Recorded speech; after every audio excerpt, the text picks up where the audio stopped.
Well, order is really the escape of death. And so you have all of these processes in the universe that cause things to become disordered, to be all mixed up.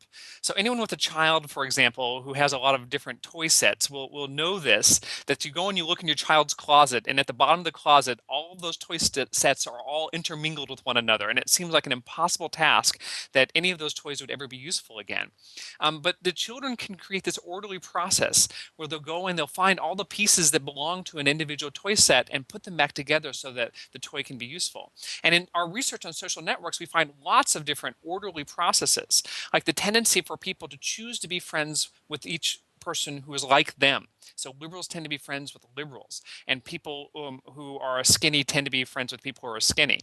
We also find in social networks an orderly process where people with lots of friends choose to be friends with other people who have lots of friends. And this is one of the things that gives our networks a unique shape, this orderly process that we go through when we're making individual decisions.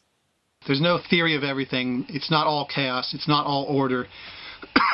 Some things are chaos, some things are ordered. So you find on a city street where pedestrians are walking in both directions down a narrow pathway, you get a spontaneous formation of lanes. You get some people walking in narrow lanes one direction, others in another direction. They intersperse in a very orderly kind of fashion.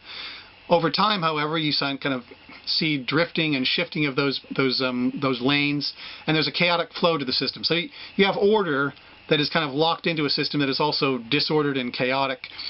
There are two kinds of disorder. Disorder may be the disorder in the sense of the heterogeneity of the single units, or it can be the disorder in the sense that, for instance, a large network like the internet could appear as an haphazard set of points. I think, that the disorder on the large scale is what we try to simplify with complexity theory. So what we want to understand, what we want to do is to rationalize this disorder and make it an order in a sense. So what we want to do is to simplify the system, to find that understanding usually corresponds to simplification, and this is what we are trying to do in complex systems.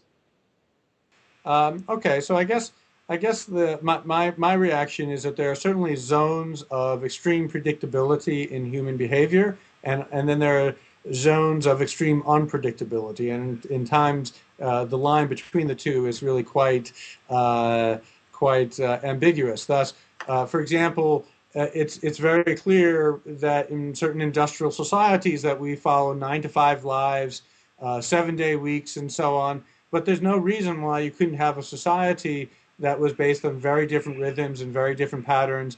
If you looked at a hunter-gatherer society, it would look quite different from the United States. And the United States probably looks a little bit different from Spain. Certainly when I visited Barcelona just a couple of years ago for a conference on complexity, one of the things that struck me was you folks eat dinner a lot later than we do, which was fine, but it's a very different, if predictable, pattern. In physics, one would think that in the course of time, the final state of a system will be disorder. That's kind of what the second law of thermodynamics suggests. However, biological and social systems are characterized by an inflow of energy and information. And that creates new kind of structures, new order. When you perform a scientific description of an event in a complex system, you have two kinds of description. One which is, let's say, at least at the short time scale, a deterministic description, and another which is a statistical description. Statistical laws are often as robust as a deterministic law. They only need, let's say, the size or the time necessary to converge is enough long. But when you have the condition for a convergence of the statistical laws are as solid, as important, and as crucial as the deterministic laws. And I see in complex systems a lot of statistical laws, and the robustness of those of these laws could be as profound and as important as the deterministic one. Well, the order in a language community is the amount of sharing that takes place. And the sharing is then directly impacting communicative success. So the more conventions are shared, and the more the meanings are shared, the more the participants in the dialogue will have success, even if they haven't spoken before. Now, on the other hand, we have this disorder because everybody has their own idiolect and their own history and so on. And so there's always a kind of balance between order on the one hand, this sharing of conventions, and the disorder, which is the different uses of words and different patterns of interaction, different meanings given to lexical items. But there are strong forces within language, distributed forces, a little bit like in a magnet that pulls it all in the same direction, or an ant society in which the ants form a path in a distributed, self-organizing way. So in the same way in language, you have these kinds of forces that pull the community together towards a common, that means towards an ordered system. The key point is that there are not two extremes only, order and disorder. This would be very simple, but in fact there is everything in between. There is nothing in nature that is completely disordered, and there is nothing in nature that is completely ordered. Instead, there is an entire spectrum ranging from almost perfect order to almost perfect disorder.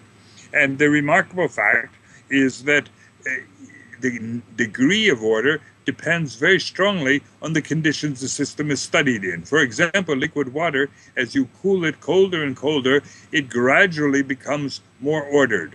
The heterogeneities that I referred to a minute ago become organized one with the other and form larger and larger patches of order. Not perfect order, but almost perfect order.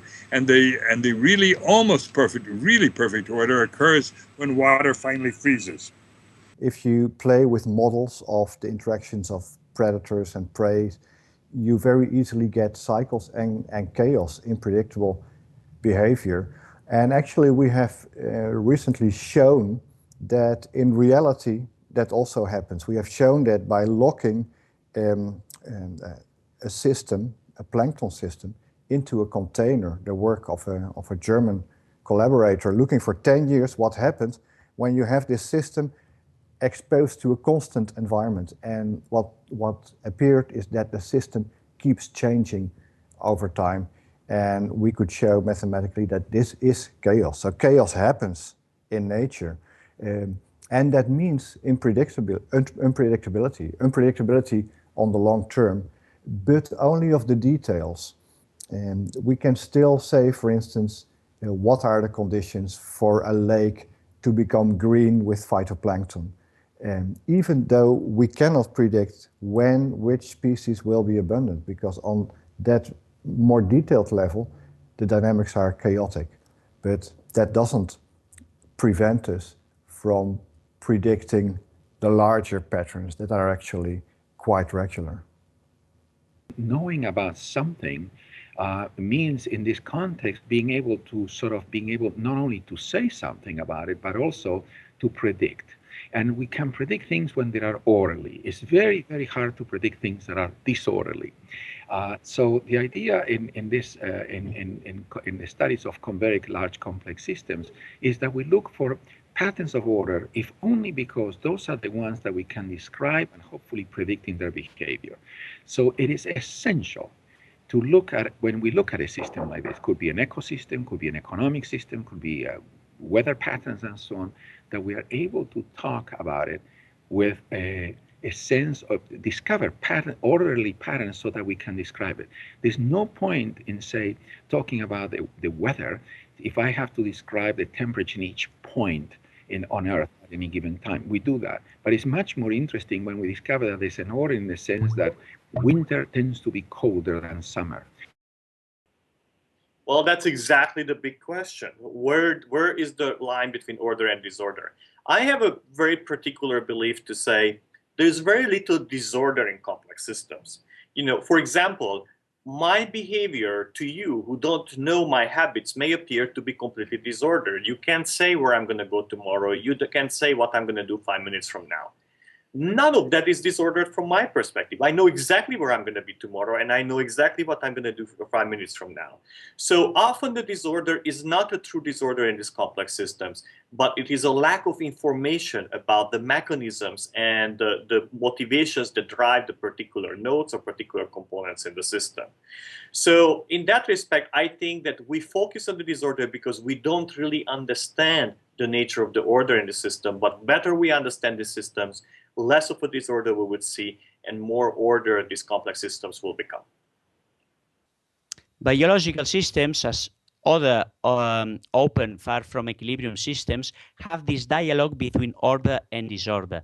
On one hand, disorder is encapsulated by these fluctuations we were talking about. These fluctuations play a major role because are the way by which the system can go from one contrasting state to another one. On the other hand, at the end, there are these boundary conditions that allow the emergence of order structures such as the ones we see through development. We're going from the most simple, an egg, to the most complex, an individual. And this process should be understood through this dialogue between order and disorder.